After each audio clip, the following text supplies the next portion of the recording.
Le Seigneur soit avec vous. Lecture de l'Évangile de Jésus-Christ selon saint Marc. En ce temps-là, tandis que Jésus sortait de Jéricho avec ses disciples et une foule nombreuse, le fils de Bartimée,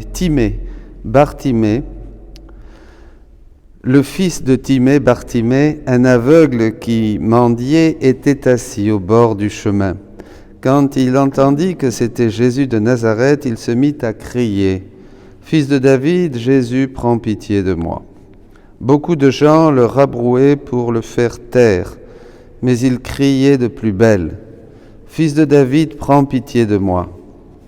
Jésus s'arrête et dit « Appelez-le !» On appelle donc l'aveugle et on lui dit « Confiance, lève-toi, il t'appelle !» L'aveugle jeta son manteau, bondit et courut vers Jésus.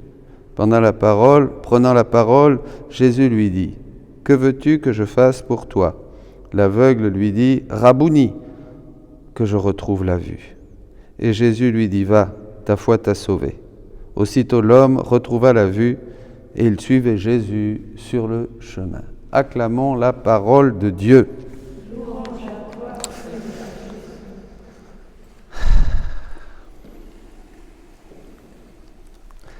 Bonjour à tous. Une belle parole d'évangile que l'on connaît, cet aveugle, Bartimée, il crie vers Dieu. Et Dieu l'écoute et le sauve, comme dit le psaume. « Fils de David, Jésus, prends pitié de moi. » Il entendit que ça était Jésus. Les autres l'en empêchent, mais il crie de plus belle. Et finalement, il obtient gain de cause.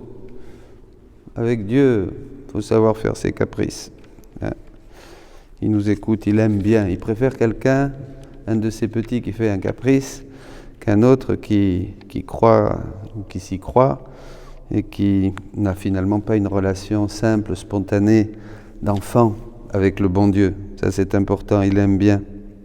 Qu'est-ce que tu veux que je fasse pour toi ? Oui, comme si Jésus ne savait pas qu'il était aveugle.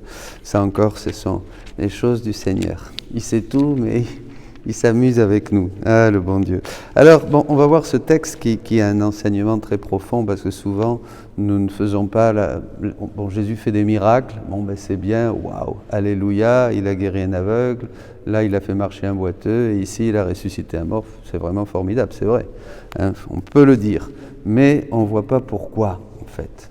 On ne comprend pas bien, parce que comme il nous manque la lumière de la divine volonté qui donne sens à tout ce qu'a fait Jésus, à toutes les œuvres de Dieu dans la création, à toutes les œuvres de Dieu dans la rédemption, justement, puisque tout ça, c'était des préparations pour que vienne ce royaume de la divine volonté au milieu des créatures, on ne comprend pas bien. Mais partons de cette première lecture de Ben Sirac le Sage au chapitre 42, versets 15 à 25. Magnifique, comme le soleil dans son éclat regarde chaque chose, ainsi la gloire du Seigneur rayonne dans toute son œuvre. Eh bien, l'aveugle, il ne voit rien. Comme le soleil dans son éclat regarde chaque chose, ainsi la gloire du Seigneur rayonne dans toute son œuvre. Il est impossible aux anges, les saints du Seigneur, de décrire les merveilles que le Seigneur, souverain de l'univers, fit inébranlable pour que l'univers soit affermi dans sa gloire. L'aveugle, il ne voit rien. Il est aveugle. Donc il ne voit pas les œuvres de Dieu. Il ne voit pas les œuvres de Dieu. Donc comme dit saint Paul au chapitre 1 de la lettre aux Romains, ce que l'on peut connaître de Dieu est manifeste dans ses œuvres, ce qu'il y a d'invisible se laisse voir de toute éternité à l'intelligence à travers les œuvres. Romains 1, 19, 20, c'est-à-dire ce qui est créé, normalement, si nous avions en nous cette divine volonté, eh bien on verrait tout de suite Dieu dans la création. On verrait, on sentirait, on aurait une perception, mais on n'a pas cette perception, on est aveugle. Donc vous voyez, l'aveugle déjà représente l'état actuel de l'humanité après le péché. Vous êtes d'accord avec moi ? Donc voilà, on verrait, et bien sûr on ne voit rien parce que, comme le dit un texte, le volume 24, au 29 juin 1928, maintenant je donne les citations un peu plus, pardonnez-moi si je les oublie quelquefois, le nuage des passions, c'est-à-dire, oui, les passions, les envies, les désirs, tout ce qui est notre volonté propre, enfin tout ce que nous sommes, ce pactole d'humanité blessée et obscurcie, eh bien, ne permet pas que nous ayons une perception de Dieu comme nous devrions l'avoir.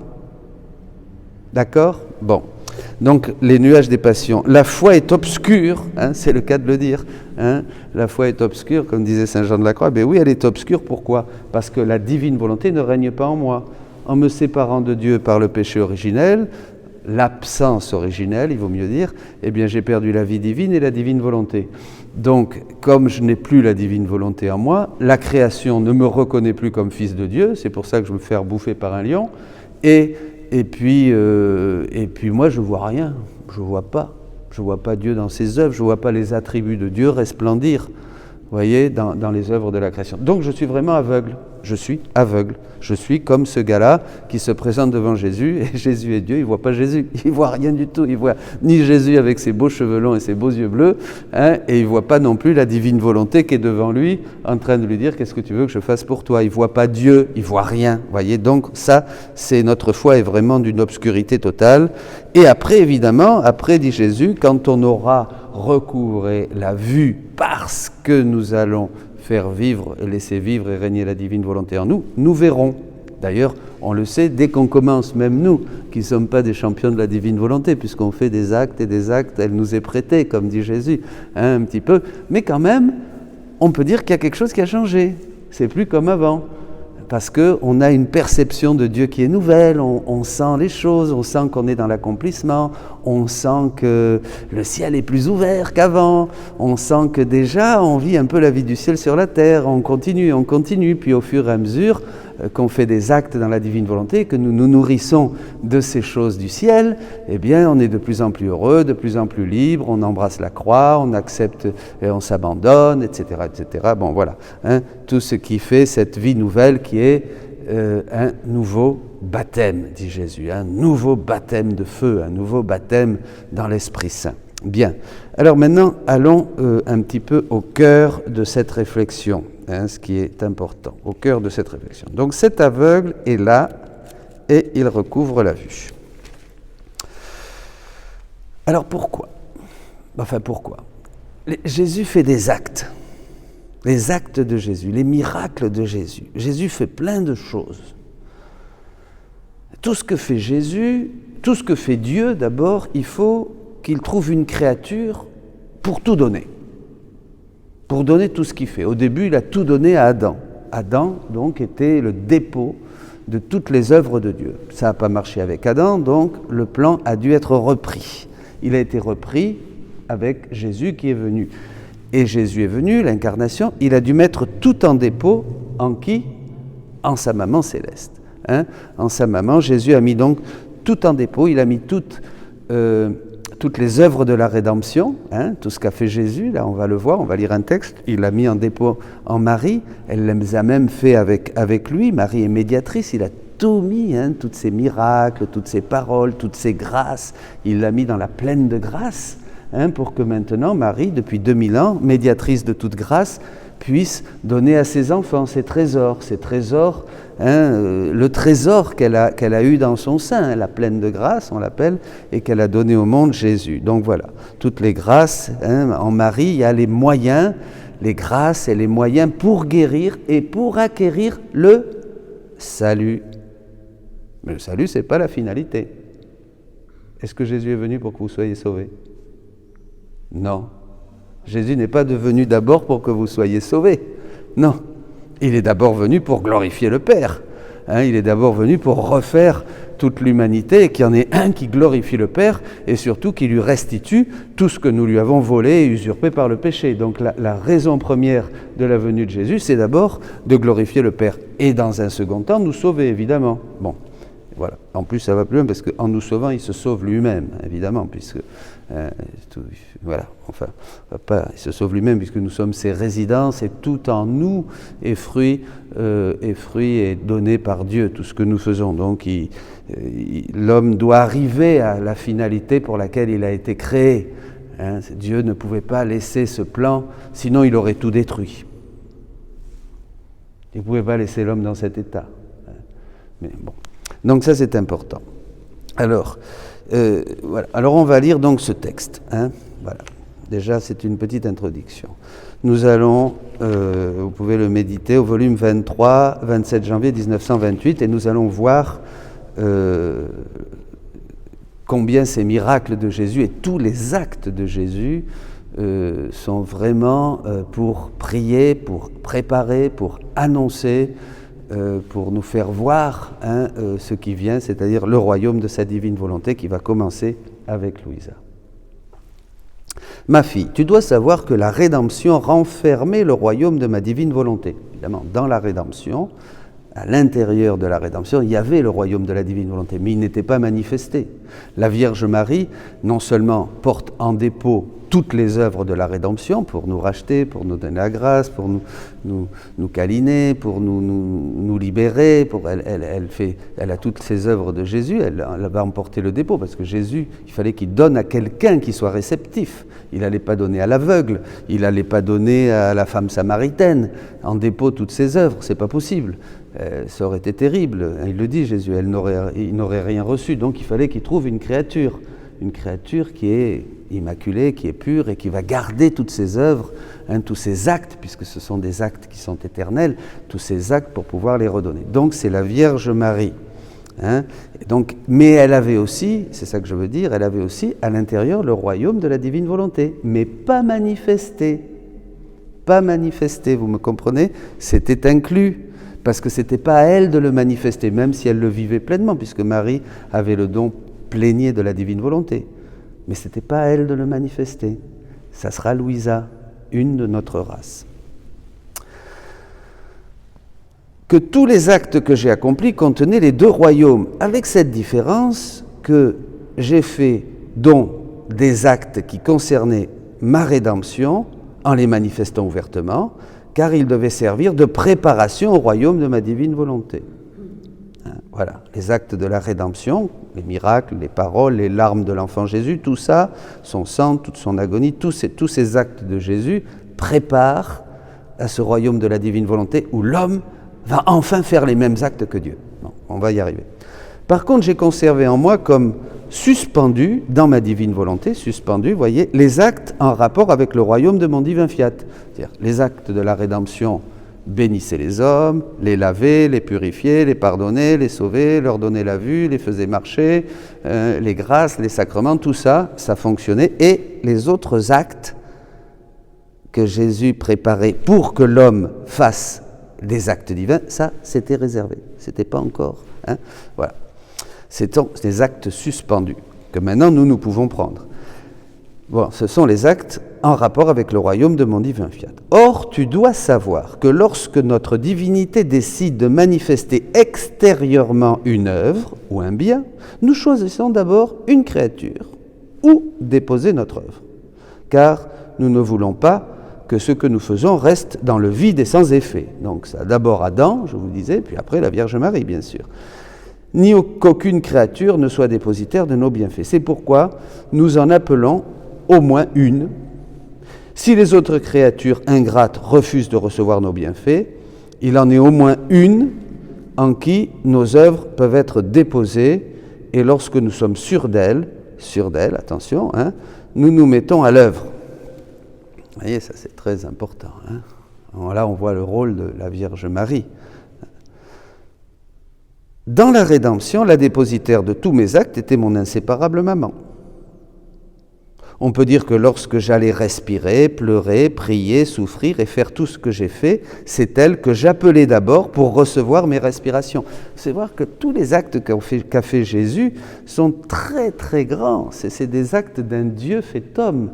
Donc c'est pas comme si François, Michel, Pauline ou Claudette faisaient bouger une casserole ou passer l'aspirateur. Vous voyez, c'est les actes d'un Dieu. Donc ces actes, ils ont quelque chose, ils ont une valeur, ils sont toujours présents, ils sont toujours là, ils sont pour nous, on peut les prendre, on peut les refaire. Jésus, n'oubliez pas, est l'homme, le vrai homme, parce qu'il est vrai Dieu, il est vrai homme, donc c'est vraiment l'homme complet, l'homme tel que Dieu l'a pensé, et sur le modèle de qui nous avons été créés, à l'image et à la ressemblance. Bon.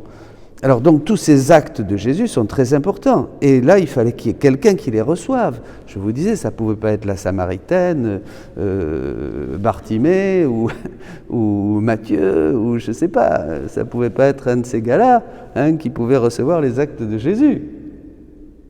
Vous me suivez? Bon. Mes respirations, mes pleurs, mes souffrances et tous mes autres actes que je déposais en elle. Après quoi, je respirais, je pleurais, je priais, voyez. Donc Marie, déjà, il mettait tout en sûreté dans Marie, tout ce qu'il allait faire, toutes ses œuvres, tous ces miracles du Nouveau Testament, de l'Évangile, il les mettait en Marie, et il les faisait, et elle les faisait même avec lui. Bon. Et comme tous les actes de la rédemption contenaient ceux du royaume de ma divine volonté, mais pas manifestés en Marie, le royaume de ma divine volonté, je t'appelais déjà. Toi, Louisa, je t'appelais déjà. C'est-à-dire que déjà, en accomplissant la rédemption, il y avait une préparation au royaume de la divine volonté, et donc déjà Jésus dit qu'il appelait Louisa. Il savait bien que Louisa allait venir à un moment de l'histoire de l'humanité pour justement être celle qui va accomplir et porter en elle vraiment tous les actes de la divine volonté. Alors, et comme je déposais dans la souveraine reine du ciel tous les actes de la rédemption, je déposais en toi ce qui concernait le royaume du fiat suprême. Voilà, alors attention. C'est pourquoi je veux que tu me suives pas à pas. Pensez aux rondes. Aux rondes. Et si je pleure comme un petit bébé, je te veux près de moi pour te faire don de mes larmes. Jésus nous donne ses larmes, par lesquelles j'ai imploré le grand don de mon divin royaume pour toi. Je prends les larmes de Jésus et je supplie avec Jésus le Père céleste pour que vienne le royaume de la divine volonté au milieu des créatures. Si je parle, je te veux près de moi pour te faire le don de la parole de ma volonté. Je prends la parole de Jésus et je parle à mes frères et à mes sœurs que cette parole est esprit et vie, et qu'elle fait venir, si vous l'accueillez avec foi, le royaume de la divine volonté dans vos cœurs. Si je marche pour te faire le don de mes pas, pareil, je prends les pas de tous les hommes, ce sont les pas de Jésus, et je les remets sur le chemin du ciel. Si j'œuvre pour faire le don de mes œuvres, si je prie pour faire le don de mes prières, je prends la prière de Jésus et je la fais mienne, et je prie comme Jésus priait, lui qui est le même hier, aujourd'hui et pour l'éternité. Et de demander le royaume de ma divine volonté pour la famille humaine. Et je demande au nom de tous et pour tous, je fais ce que faisait Jésus. Si je fais des miracles pour te faire le don du grand miracle de ma volonté, et par conséquent, si je donne la vue aux aveugles, j'ôte l'aveuglement de ta volonté humaine pour te faire le don de la vue de ma volonté. La divine volonté est la vue de l'âme, dit Jésus. Donc vous voyez, dans tous les miracles, ces miracles qu'a fait Jésus, l'aveugle, le sourd, en fait, il nous ouvre les yeux pour que nous voyions le royaume de la divine volonté. Il nous ouvre l'ouïe pour que nous entendions ces paroles qui viennent du ciel. Vous voyez, il fait des choses qui annoncent autre chose. Il fait des choses qui ont une puissance, une lumière prophétique que aujourd'hui nous comprenons et que nous pouvons nous approprier. J'ôte l'aveuglement de la volonté humaine pour te faire don de la vue de ma volonté. L'homme ne voit rien. L'homme réduit, l'homme sans Dieu, réduit à sa seule volonté humaine, ne voit absolument pas Dieu, ni dans la création, dans ses attributs qui resplendissent, ni même dans le Saint-Sacrement, où on est là devant l'hostie, et puis vous voyez un peu comment on traite Jésus dans le Saint-Sacrement aujourd'hui. Bon, je ferme la parenthèse parce que sinon c'est à pleurer. Si je rends l'ouïe aux sourds, je te fais le don d'entendre ma volonté. Si je donne la parole aux muets, je te délie de l'incapacité de parler de ma volonté. Incapable. On est incapable de parler des choses du royaume de la divine volonté. On est incapable même de parler bien de Jésus-Christ. Et pourquoi ? Parce qu'on n'a rien, quoi. Et donc Jésus veut nous faire ce don. Si je redresse la jambe du boiteux, je te redresse dans ma volonté. Si je calme la tempête en commandant au vent, je commande au vent de ta volonté humaine, de ne plus agiter la mer Pacifique de ma volonté. Vous voyez? Et ça Jésus le dit dans un autre texte au volume 20, 26 octobre 1926. Si je rendais la vue aux aveugles, mon acte premier était de chasser l'obscurité de la volonté humaine, cause première de la cécité de l'âme et du corps. Donc on va être guéri dans la rédemption par les actes de Jésus, tout ce qu'il a fait dans l'Évangile, qu'il a mis en dépôt en Marie, les sacrements et tout ça. On va être guéri, on va se relever, on va être surtout pardonné, et on va pouvoir être rétabli sur le chemin. L'aveugle à la fin de l'Évangile est sur le chemin et il marche à la suite de Jésus. Vous voyez, c'est la rédemption. Mais ce qui nous manque, c'est le principal, c'est pouvoir refaire les actes de Dieu, pouvoir agir comme Dieu agissait en Adam au début de la création, parce que c'est ça le plan de Dieu. Le plan de Dieu, dit le catéchisme de l'Église catholique, c'est que nous arrivions à être une même chose avec Dieu, et que Dieu puisse répéter sa vie en nous, et nous notre vie en Dieu. Nous sommes des dieux, vous comprenez? Par participation. Dira bon, donc ça c'est clair, voyez, c'est cité afin que la lumière de ma volonté puisse illuminer les âmes de tous les aveugles pour qu'ils puissent voir ma volonté et l'aimer, et que leur corps puisse également ne pas perdre la vue. C'est une guérison intégrale. La vie dans la divine volonté, c'est pas seulement si la rédemption, il n'y avait eu que la rédemption, mais ça aurait été tronqué. Dieu n'aurait pas été. C'est pour ça que la rédemption n'est qu'un moyen, n'est qu'une étape.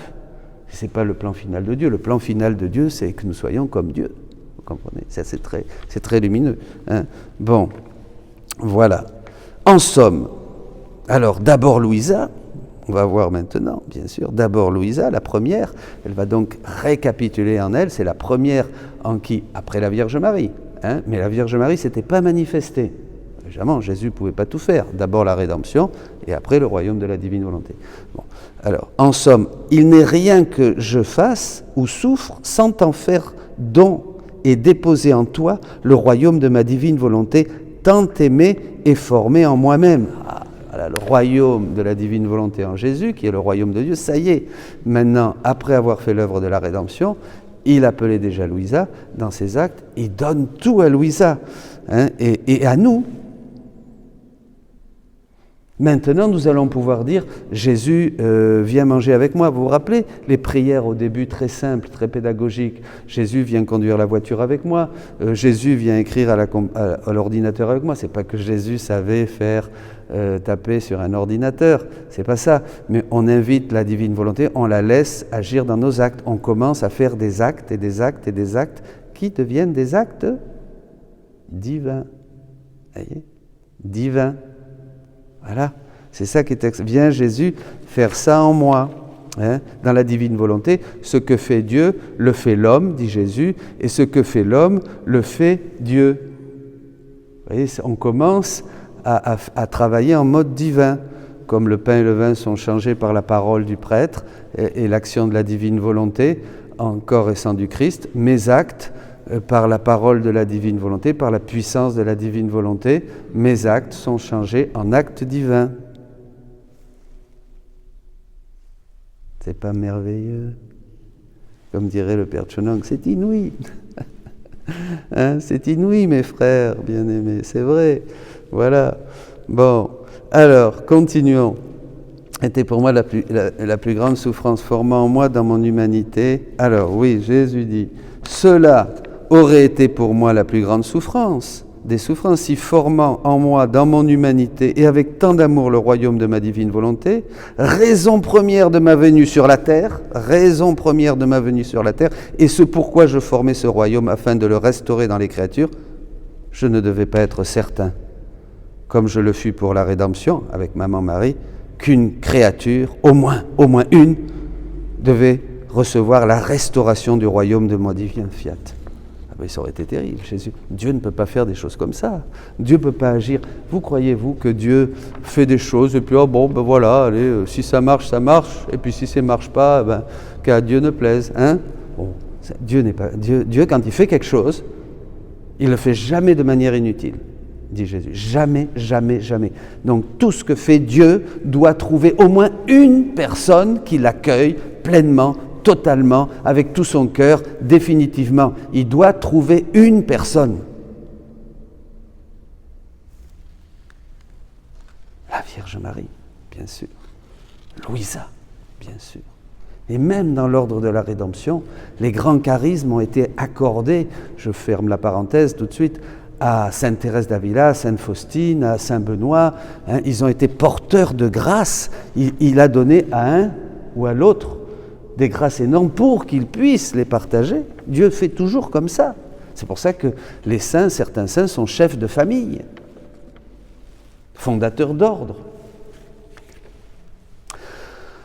Mais en regardant les siècles comme un seul point, pensez toujours à l'éternité, je t'ai trouvé, Louisa, l'élu, et jusqu'à ce jour, je te dirigeais pour déposer en toi mes actes afin de disposer en toi mon royaume. Louisa est la première, elle est tout en dépôt parce qu'elle est la chef, elle est la tête de la mission de la divine volonté. Nous, c'est pour ça qu'elle va tout récapituler. Nous, non. Elle a une autre mission que nous. Nous, maintenant, nous allons pouvoir le vivre en nous. Mais elle devait refaire elle devait avoir tout le royaume de la divine volonté en elle, de tous les temps, de tous les hommes. En regardant derrière, donc, mes actes afin de disposer en toi mon royaume. Si pour le royaume de ma rédemption, même si je mettais tout en sécurité dans la céleste reine, je ne m'épargnais aucune fatigue, aucune souffrance, aucune prière, aucune grâce, pas même la mort, afin de pouvoir donner à tous les grâces et les moyens abondants et suffisants pour que chacun puisse se sauver, se sanctifier. Qu'est-ce qu'il donne Jésus? Qu'est-ce qu'il met en dépôt en Marie, médiatrice de toute grâce? Des grâces, des moyens abondants, on les connaît, tous les sacrements, les saints, les docteurs, toutes les grâces qu'on a eues dans l'Église, les prières, est suffisant pour que chacun puisse quoi? Se sauver et se sanctifier. Se sauver et se sanctifier. De la même manière, bien que je mette tout en sécurité en toi, j'en fais tout autant pour le royaume de ma volonté.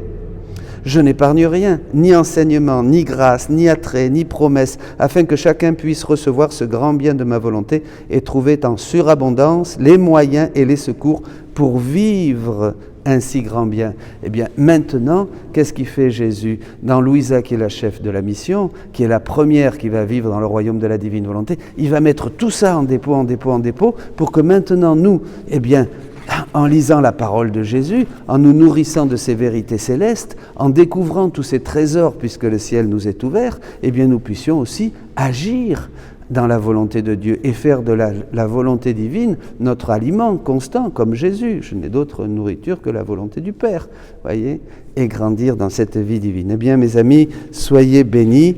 Pardonnez-moi cet enseignement qui est un petit peu, mais important, un peu, vous le méditerez. Voilà, réjouissez-vous, soyez heureux et profitez pleinement de ce temps qui vous est donné de la vie. Amen.